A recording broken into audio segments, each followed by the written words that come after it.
The Disc Golf Network has finally released their pricing model for the 2024 season, and there are some major things that have changed or completely gone away. And when I say completely, I mean it. And I am certainly aware the internet has a very loud vocal minority, but people certainly have a lot to say about this.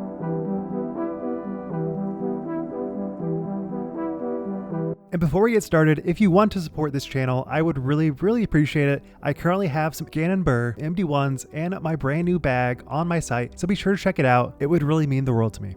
So they have developed a 3-tier model: Basic, Standard, and Pro. Basic being $6 a month or $60 a year, or free with your PDGA membership. Standard is $13 a month or $130 a year, or $6 a month or $70 a year with your PDGA membership. And the Pro is $20 a month or $240 a year, or $13 a month or $140 a year with your PDGA membership. So the first thing I want to talk about is this basic package. So to state, it is currently covering the first round of all DGPT events and select PDGA Pro majors. And then it goes on to state that you'll get full coverage of the Chess.com Invitational, US Women's, Champions Cup, Worlds Round 4 and 5, and MVP Open. Now that certainly sounds pretty good because for so many of us, we do have a PDGA membership, so this is just given to us for free, which is awesome. There is definitely nothing wrong with that. And in addition to that, every stream will have 1080p 60 FPS with the ability to freaking rewind. It has taken so many years, but we finally got there. You don't have to watch the stream every second to watch every shot. You can actually just rewind in case you missed a shot, which is a huge feature that I cannot wait to actually have. But really the only downside to this is that it feels really bizarre for somebody to actually pay for this tier, because presumably you'll have somebody in your life that might have a PDGA membership. You can just hit up them, be like, hey, can I watch the stream right now? Like, I don't foresee too many people actually paying $6 a month or $60 a year just to watch partial coverage, unless maybe it's for Worlds or Champions Cup. But other than that, I just don't really foresee this being useful to many people. But hey, it is one extra option. And it really does feel like this basic model is just kind of replacing YouTube, even though YouTube is still existing with its first round coverage of the majority of the events. So I'm not really sure who is going to be paying for this tier, but whatever, let's move on to the standard tier. So this is kind of what we have come to know as the basic DGN price, $13 a month or $6 a month with your membership, which will provide you all of the coverage for the entire year, excluding European Open and USDGC. Now, this is certainly something that people are not the biggest fan of because you are prohibiting so many paying customers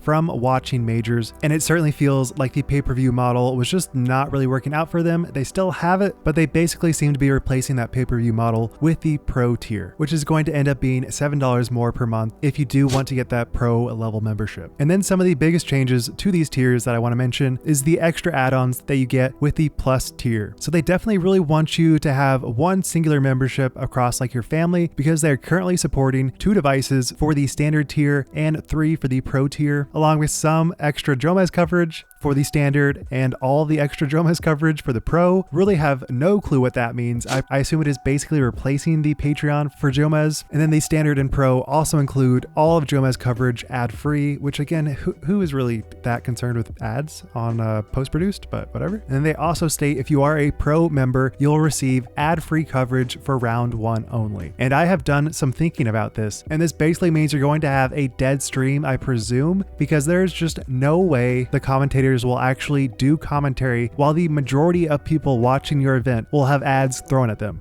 There is just no way that is going to happen. So presumably it is probably just going to be people tapping in, which isn't the most interesting. And it really does make you feel like, what is ad-free coverage on a live stream that must accommodate the majority of people that will not be able to watch the holes that are missed during an ad break? And you have the option to listen to a totally different commentary for some select events. This is certainly something that I am excited to see. I have very low expectations because presumably what everyone is wanting is basically to not listen to Nate Doss. No shade to Nate Doss, but that is what a lot of people feel. And I'm certainly excited to see who these mysterious secondary commentators are. And it really does feel like something that we have been waiting for a long time, because you might enjoy certain commentators, but other people, you might just be like, not today. I'm not feeling it. I need to listen to someone else. And while I have major doubts that this will actually be very widespread, I'm presuming this is probably going to be at like 2 events, mostly majors. I'm still very excited to get multiple options. And then there are a couple of yearly benefits, but again, this doesn't really feel like anything impactful. channel, so I won't really talk about it too much. But like I said in my intro, people are livid about these changes. I certainly don't think the release was done in a very good way. There was a lot of questions that you don't actually get answered until you actually go to the press release. If you are a fan not looking in depth, it really does seem like they're just price gouging and making it hard to become a fan of the sport. And while I'm sure they have so many good changes for this new live streaming platform,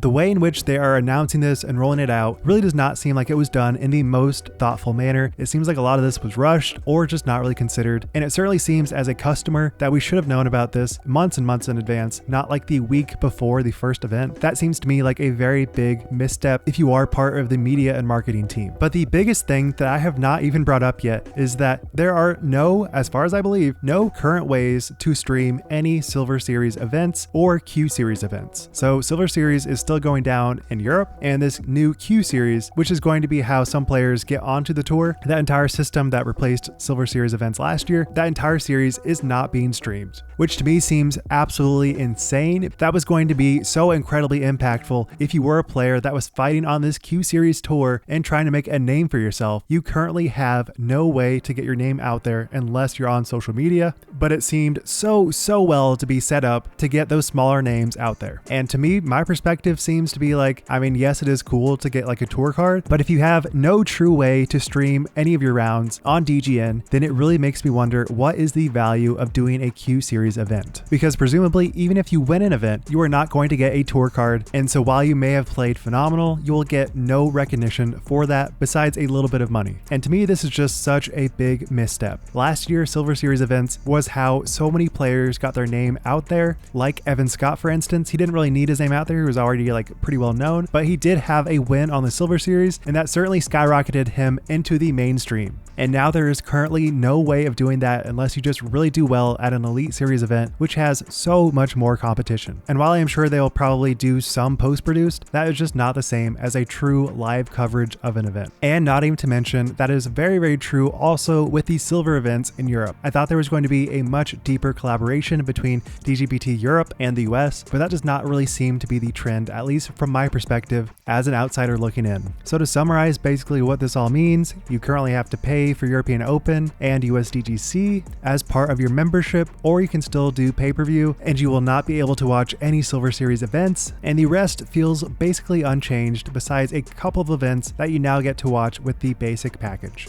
And so while a lot of this feels like it's not that big of a deal, the fact that so many events will not be streamed does seem to me to be the biggest thing that we lost coming from the 2023 season, where it was just so freaking cool to see all those courses, see those phenomenal players at Silver Series. All of that is just gone to the wayside, which I really hope is not a decision that was made for good. But with that said, what do you guys think? I'd be very interested to know. Thank you so much for watching. I know this is probably going to be a hot button issue for a lot of fans, so I really would like to get your feedback. Thank you so much for watching. Wild Runs, signing out. Peace.